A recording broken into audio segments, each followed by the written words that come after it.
ससुराल वालों,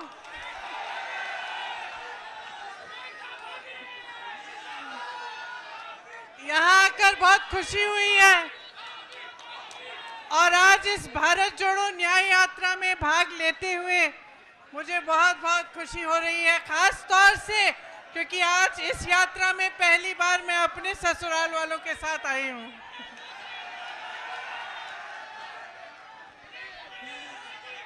तो आपको याद होगा, बोलूं, आपको याद होगा मैं 2 साल पहले यहाँ आई थी, याद है? बड़ी मीटिंग हुई थी, बोलने दो भाई। आपको याद होगा 22 में मैं यहाँ आई थी, मीटिंग हुई थी बड़ी। अरे भैया बात सुनने दो, सुनने दो। और रोड शो भी हुआ था। मैं आपसे पूछना चाहती हूँ कि तब से आज तक कुछ बदला है? उस समय चुनाव था विधानसभा का, आपने भाजपा को जिताया, योगी जी को जिताया, 2 साल और उनको मौका मिला है।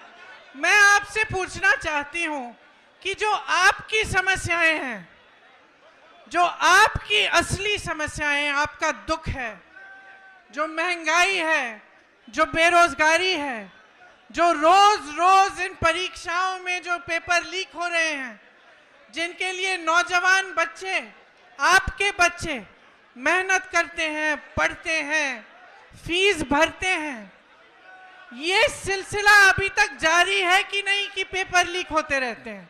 बताइए, जारी है? तो जब आप 2 साल बाद सरकार चुन रहे थे, आप चुनाव में अपना वोट डाल रहे थे, तो मैं जानना चाहती हूं कि आप क्या सोच रहे थे? क्या आपने सोचा, सुनिए, क्या आपने सोचा कि यहाँ का विकास होगा? सोचा था? अब यहाँ पे पीतल के कारखाने हैं, बड़े बड़े पीतल के कारोबार हैं, क्या आपकी तरक्की हुई है? हुई है। जितनी भी मदद आपको सरकार से मिलनी थी वो बंद हो गई, ऊपर से जीएसटी, और जितना काम कर रहे थे उसका शायद आधा काम कर रहे होंगे आज। मुश्किलें कम हुई हैं या बढ़ी हैं? बढ़ गई हैं। यहाँ नौजवान हैं सारे, उस समय मैंने पूछा था रोजगार मिलता है? आज रोजगार मिल रहा है। तो ये जो मेहनत कर रहे हो, जो 4-4 बजे सुबह पुलिस में भर्ती होने के लिए दौड़ लगाते हो, तो सेना में भर्ती होने के लिए दौड़ लगाते हो, उसके बाद जब परीक्षा लिखते हो, उसके लिए फीस भरते हो, माँ बाप मेहनत करके ट्यूशन में भेजते हैं, ये सब करने के बावजूद क्या होता है? आपको मालूम है कि 28 लाख बच्चों ने, यूपी के 28 लाख बच्चों ने पुलिस का भर्ती का इम्तिहान दिया है। 28 लाख, सोचो, इसका मतलब है कि यूपी के लगभग हर गांव में से 4 या 5 नौजवानों ने ये परीक्षा दी। एक आशा थी, एक उम्मीद थी उनके मन में, ये नहीं कि मुफ्त में कुछ मिल रहा है। पढ़ के मेहनत करके वो चाहते थे अपनी परीक्षा में पास हो। क्या हुआ? पेपर लीक हो गया। अब जब मैं यहाँ आई थी 22 में, तो मैंने आपसे कहा था कि हमने एक घोषणा पत्र बनाया था, उसमें हमने एक पूरा प्लान बनाया था, एक पूरी योजना बनाई थी कि ये जो पेपर लीक बार बार होते हैं, इसको रोकने की क्या योजना हो सकती है। उसमें जॉब कैलेंडर था, उसमें ये था कि एक कमीशन बनेगा और जितना भी अन्याय हुआ है उसको ठीक करने का काम होगा।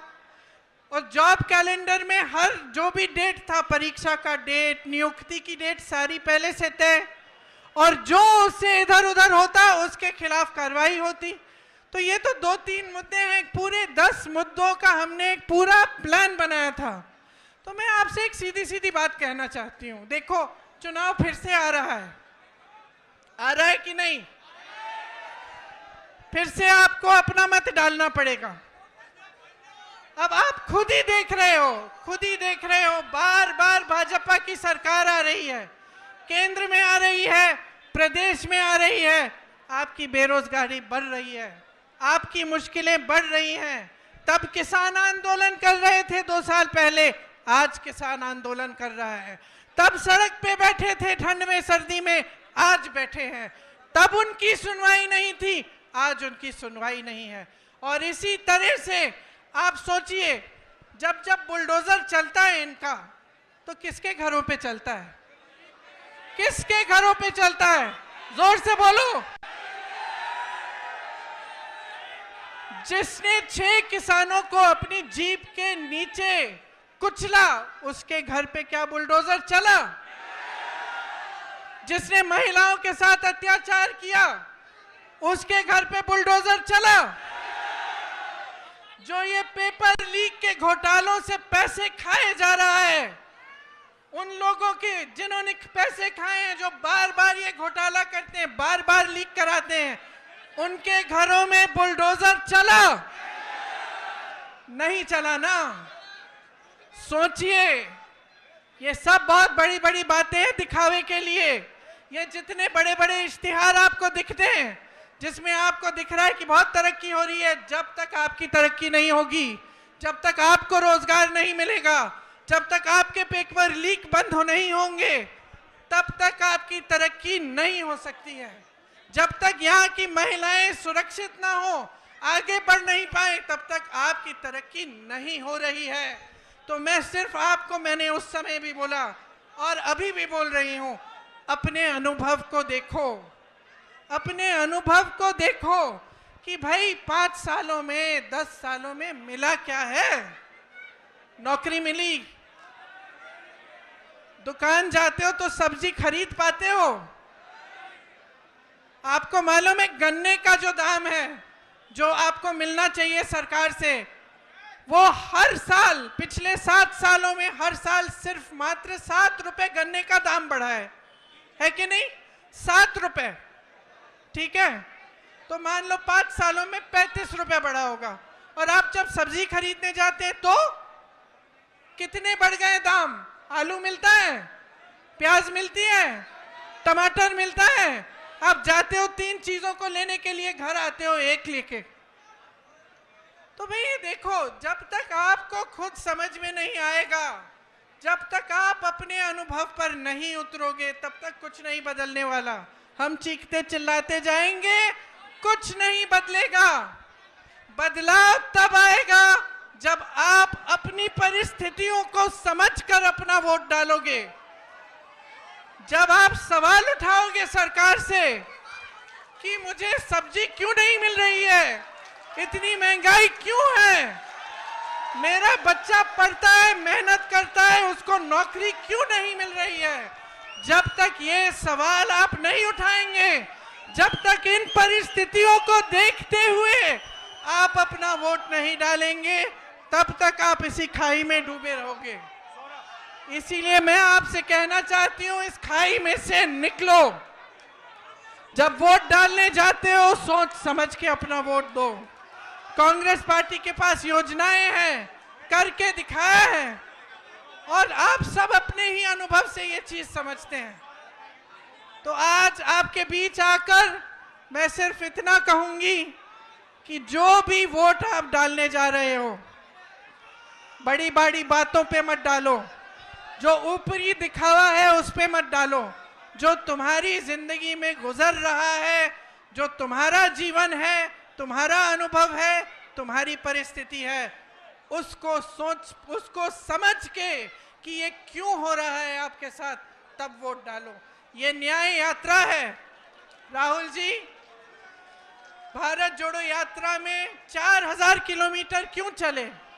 इस देश को एक रखने के लिए, ये कहने के लिए कि ये देश एक है, सब एकजुट हो जाओ, आगे बढ़ोगे। आज भारत जोड़ो न्याय यात्रा पे निकले हैं, तो इस यात्रा में न्याय शब्द क्यों जोड़ा है? न्याय शब्द इसलिए जोड़ा है क्योंकि आज यहाँ के नौजवानों के साथ, देश के नौजवानों के साथ अन्याय हो रहा है। आज देश की महिलाओं के साथ अन्याय हो रहा है। आप मेहनत करते हैं, आपके पेपर लीक होते हैं। आप मेहनत करते हैं, आपको नौकरी नहीं मिलती, रोजगार नहीं मिलता। आप मेहनत करते हैं, महंगाई का सामना करते हैं। किसानों का जो बकाया होता है वो नहीं मिलता, किसानों के कर्ज माफ नहीं होते, बड़े बड़े उद्योगपतियों के होते हैं। तो देखिए, मैं फिर से आग्रह करूंगी, आज आप इस यात्रा में जुड़ने आए हैं तो हमें देखने नहीं आए हैं, अपनी परिस्थिति को समझने आए हैं। और ये समझने आए हैं कि जब तक आप बदलाव नहीं लाओगे तब तक आपकी परिस्थिति बदलने वाली नहीं।